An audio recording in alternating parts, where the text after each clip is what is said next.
j'espère que ton poney va bien. On se retrouve aujourd'hui pour une vidéo que j'ai beaucoup hésité à faire. D'ailleurs, c'est l'une des raisons pour lesquelles il n'y a pas eu de vidéo publiée sur ma chaîne depuis quelques temps. Mais comme j'ai quand même énormément travaillé sur cette vidéo et que visiblement j'aime bien qu'on me déteste, allons-y gaiement.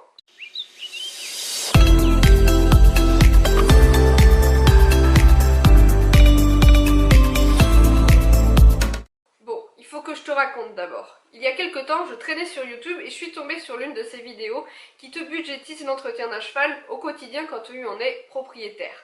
Une vidéo, deux vidéos, trois vidéos. Dans l'ensemble, je trouve ça plutôt intéressant parce que ça permet justement aux cavaliers non propriétaires de se rendre compte de ce que représente ce budget au quotidien. Mais malgré ça, malgré toutes ces vidéos qui existent, il y a un paramètre qui me gêne énormément dans ce qui est présenté de manière générale. Il faut que vous sachiez que les personnes qui font ces vidéos sont généralement plutôt jeunes, tout comme finalement celles qui les regardent et qui s'en inspirent. Le souci avec ça, et c'est la raison pour laquelle elles ne vont pas m'aimer si jamais elles tombent sur cette vidéo, c'est qu'elles sont rarement indépendantes ou dans la vie active. Et finalement, je trouve ça plutôt très peu représentatif de ce que représente l'entretien d'un cheval, ce qu'il coûte dans la vie d'une grande personne. Alors avant de continuer, je pense qu'il est temps pour moi de faire un petit disclaimer parce que du fait d'avoir énormément travaillé sur cette vidéo pour éviter de froisser les gens, pour ne pas dire trop de bêtises, etc., je me suis rendu compte de plusieurs choses. La première d'entre elles, c'est qu'on se demande souvent pourquoi les cavaliers arrêtent de monter à cheval une fois passé l'âge adulte. Je pense malheureusement qu'aujourd'hui, je vais donner l'une des raisons pour lesquelles ça se passe comme ça. Deuxième chose, c'est que je ne souhaite pas faire cette vidéo pour critiquer les uns ou les autres. Comme je le disais un petit peu plus tôt, c'est un concept que je trouve intéressant et je pense qu'apporter ma pierre à l'édifice, donner mon point de vue, enrichira ceux qui se posent ce genre de questions. Et puis pour finir, sachez que je vais décomposer cette vidéo en trois parties. Pour la première partie, je vais laisser de côté tout ce qui est cheval, équitation, poney, pour parler de la vie. Parce que finalement, c'est vrai que dans ces vidéos, et c'est ce que je leur reproche, on nous donne le budget que peut bien valoir un cheval au quotidien, mais on ne fait pas vraiment de rapport avec le quotidien d'un adulte dans la vie active, etc. En deuxième point, je vais bien sûr donc aborder tout ce qui est budget équitation, budget cheval quand on veut être propriétaire. Et surtout, je développerai ici en quoi je trouve certains paramètres faussés dans les vidéos qui tournent souvent sur YouTube. Et enfin, en dernier lieu, je ferai un petit bilan et je donnerai quelques clés pour combiner la vie de propriétaire, donc les dépenses que représente un cheval, et la vie de grande personne. Ça y est, maintenant que cette vidéo promet d'être carrément chiante, il faut quand même qu'on dresse ensemble un profil type. Sachez que toutes les valeurs que je vais vous donner sont des moyennes et sont variables, principalement selon la région dans laquelle on vit. Le loyer en région parisienne n'est pas le même que celui en région paumée au milieu de nulle part. C'est la même chose pour les pensions des chevaux, pour le moyen de se déplacer, pour le mode de vie, etc. Seulement pour que toi tu puisses t'identifier au mieux à notre profil type du jour, j'ai décidé que notre petit cavalier propriétaire était âgé entre 20 et 30 ans, qu'il ou elle vit seul et sans enfant. Son logement est à 20 minutes à peu près de son travail et que sa pension est également à 20 minutes de son travail. Et que cette personne vivant théoriquement en province a une voiture pour se déplacer autant au travail qu'aux écuries. Et puis comme ma vie n'a absolument aucun secret pour vous, malgré les moyennes que je vais vous donner, je vais également vous donner les valeurs de mon petit tableau Excel que je me fais tous les mois et qui m'aide à tenir mon budget. Même si vous allez le voir, mon profil n'est pas exactement le même que celui qu'on vient d'établir. Bref, du côté de la vie, la première chose dont on doit parler aujourd'hui, c'est le logement. Que ce soit pour un loyer, pour un emprunt parce qu'on est devenu propriétaire de sa maison, ça a été plutôt difficile pour moi d'établir une moyenne. Je vais dire que notre profil type n'est pas très exigeant et qu'un 2 pièces dans une petite ville lui suffit amplement. En gros, j'ai établi la moyenne de 400 €. On est d'accord qu'en région parisienne, pour ça, t'as un vieux placard. De notre côté, on est dans un village, ou plutôt un lieu-dit. C'est un petit peu paumé, proche d'une petite ville. On a environ 80-90 mètres carrés avec 2 chambres et un grand séjour plus une cuisine.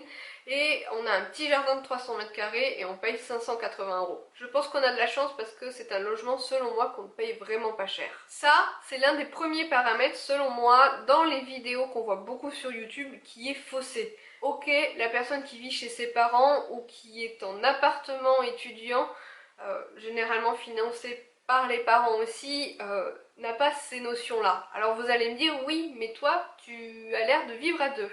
Tout à fait, on va partager donc ces 580 € que je paye par deux. La deuxième chose du quotidien, et ça va vous foutre franchement les boules, c'est, et je prends mes notes pour ne pas dire de bêtises, les charges. Le téléphone, internet, l'électricité, les poubelles, les assurances, la mutuelle, la taxe d'habitation et pour ceux qui les payent, les impôts. J'ai fait une petite moyenne pour une personne, on est environ à 250 € par mois, oui oui, sans les impôts. Pour vous donner une idée, nous à deux, on est environ à 300 € par mois. Et encore, il n'y a pas la régularisation EDF. Ensuite, bien sûr, il y a les courses, c'est-à-dire se nourrir, les produits d'entretien, etc., etc. Là, on va faire nos courses chez Lidl parce qu'on est radin. Par personne, on est environ à 180 € pour quelqu'un qui vit seul. Nous, à la maison, on est autour de 300 € par mois. Ensuite, autre chose qui fait bien mal, c'est la voiture. On se dit oui, avoir une voiture, c'est indispensable, mais ça coûte une blinde, croyez-moi. Le carburant, surtout en ce moment, on est minimum à 100 € par mois, surtout quand on doit se déplacer au travail tous les jours et au cheval. C'est optionnel, mais il faut y penser. L'assurance, environ 30 € par mois, et encore ça c'est quand on n'est pas jeune conducteur. Le budget entretien de la voiture, c'est l'idéal de mettre une vingtaine d'euros de côté tous les mois, au moins pour le contrôle technique et assurer en cas de petits soucis. Le crédit, ça certes c'est optionnel, à moins d'avoir énormément de chance comme je l'ai eu quand j'étais jeune et d'avoir hérité de la voiture de mamie. À un moment donné, quand ta voiture tombe en ruine, il te faut en acheter une autre et là encore ça coûte plutôt cher. La moyenne pour ce genre de dépenses selon les foyers, c'est une centaine d'euros. Là on est à 250 € par personne, donc juste pour ta bagnole, tu sais, juste pour te déplacer d'un point A à un point B. Sachant cela, moi je suis à peu près dans la moyenne, je suis à 260 € par mois parce que je paye un petit peu plus de crédit. Enfin, ce que j'ai appelé sortie, mais ça peut être loisir, c'est optionnel aussi, on est bien d'accord, mais au bout d'un moment quand t'as plus de jeans à mettre dans ton armoire, il faut finir par en racheter au moins un. Donc j'ai tapé dans 50 €, c'est une moyenne, c'est pas obligatoire. De mon côté, j'ai réduit un petit peu ce budget, je suis passée à 30 €. Mais bref, au total, pour notre petit profil type que nous avons dressé tout à l'heure, nous sommes à 1130 €. Oui, soit l'équivalent très exact d'un SMIC en fait.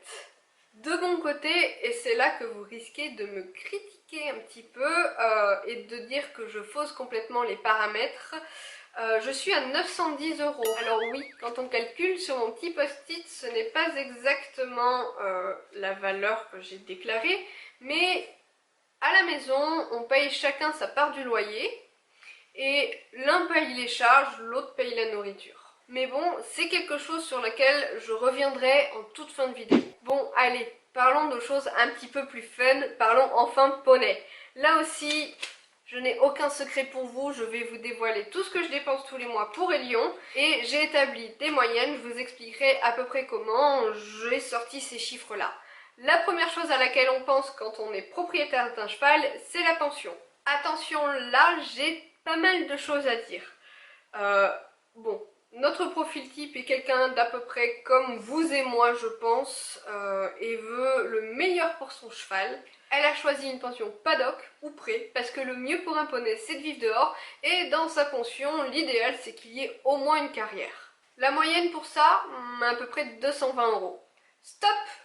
On arrête là. Dans la plupart de ces fameuses vidéos budget qu'on retrouve sur YouTube, beaucoup de personnes ont leurs chevaux chez eux, ou plutôt chez papa-maman, ou bien un pré qu'on loue.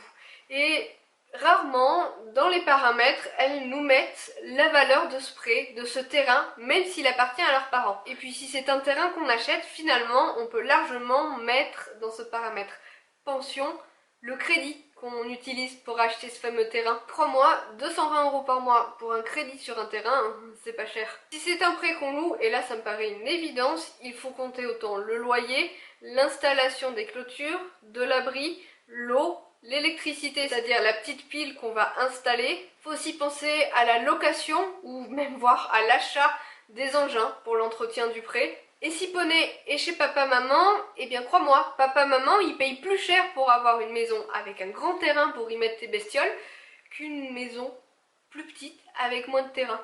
Donc ça aussi, il faut le compter. Bref, en gros, je crois que même si ton poney est chez toi, 220 €, ben tu dois pas en être bien loin. De mon côté, j'ai plutôt de la chance parce que je suis dans une région avec des prix plutôt moyens sur les pensions. Je crois que pour une pension paddock avec une carrière, voire même un manège, on est sur 220 € aussi. Et j'ai encore plus de chance que ça parce que finalement, moi, ma pension, elle me coûte 165 € par mois. Par rapport aux installations qu'il y a, c'est vraiment très peu cher. L'une des moins chères du quartier d'ailleurs.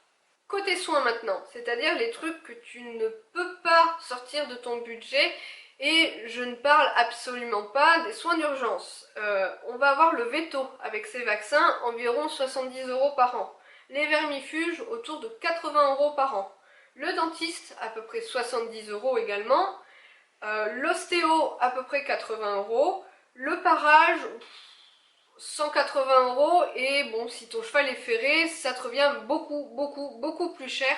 Je n'ai absolument aucune notion des prix d'une ferrure parce que mon poney ne l'est pas. Et puis comme notre profil type veut le meilleur pour son cheval, et bien il le laisse pieds nus.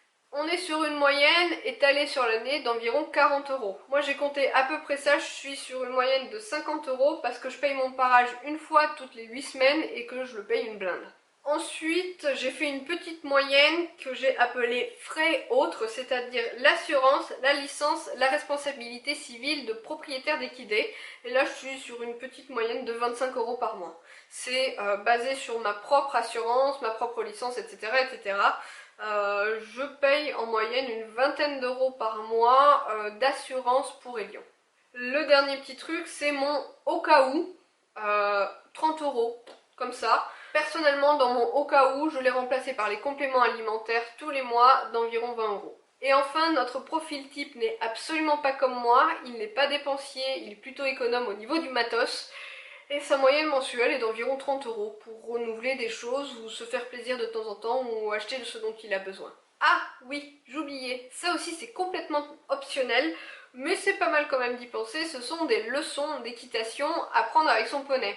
Alors là encore c'est difficile de faire une moyenne, ça dépend si on prend des cours particuliers ou des cours collectifs, ça dépend de la fréquence, une fois par semaine, 2 fois par semaine, mais j'ai tapé dans une soixantaine d'euros. Notre total est de 405 €. Ça pique, hein. Pour ma part, de mon côté, j'ai tapé une moyenne de 260 € par mois, plus 50 € les mois où je prends des cours. Trêve de mathématiques, on arrive maintenant à la fin de cette vidéo avec ma petite conclusion et ce résultat. Coût moyen global de ce qu'est être cavalier propriétaire tous les jours. Franchement, fallait écouter maman quand elle te disait fais de bonnes études, fais un bon travail pour pouvoir te payer ton cheval.